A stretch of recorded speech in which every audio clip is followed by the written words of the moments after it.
Halo semua. Saya Natasha di sini. Hari ini, saya ingin memperkenalkan seorang lagi bintang dalam dunia kecergasan. Kali ini, terus dari Sepanyol, kami bawakan seorang ikon kecergasan yang semakin mendapat perhatian di seluruh dunia melalui hantaran inspirasinya di media sosial.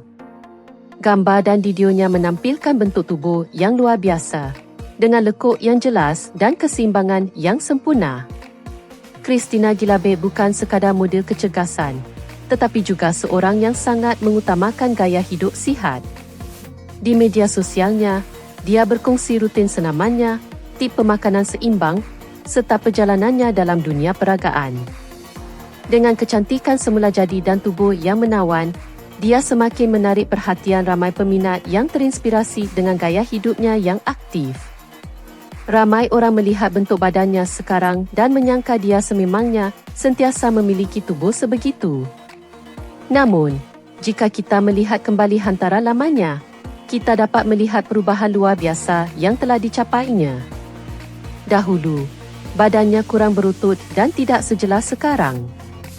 Tetapi, dengan usaha gigih dan konsistensi, dia berjaya mendapatkan bentuk tubuh yang menakjubkan dengan otot perut yang jelas dan tubuh yang lebih tegap serta terbentuk.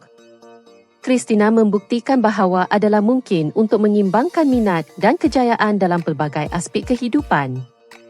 Disiplinnya dan keazaman tinggi benar-benar memberi inspirasi, dan pengaruhnya telah mendorong ribuan pengikutnya untuk mengamalkan gaya hidup yang lebih sihat.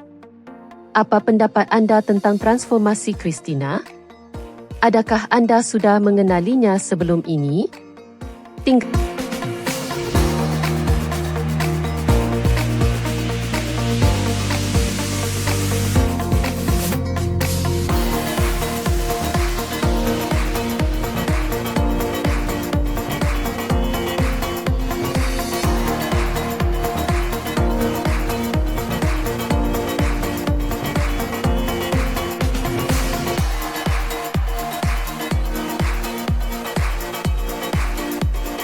Tinggalkan komen anda dan, jika anda belum melanggar saluran ini, jangan lupa untuk berbuat demikian serta berikan tanda suka.